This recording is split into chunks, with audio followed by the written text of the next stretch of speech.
ano ang katangian ng mga tunay na tagapangaral ng mga salita ng ating Panginoon Diyos na nakasulat sa Biblia. Ganito pong pahayag sa atin ng banal na kasulatan. Pagtuturo po ni Apostol Pablo, pakinggan po natin dito sa unang Korinto sa 4:1-2. Ito pong sabi, "Ipalagay nga kami ng sinuman na mga ministro ni Kristo at mga katiwala ng mga hiwaga ng Diyos.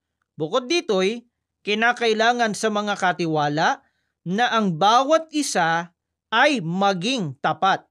Sinabi po ng Apostol Pablo, kapatid na Israel, at sa ating mga taga-subaybay, na ang mga katiwala o yung mga ministro, yung mga tagapangaral ng mga salita ng Diyos, sabi ni Apostol Pablo, bawat isa ay maging tapat.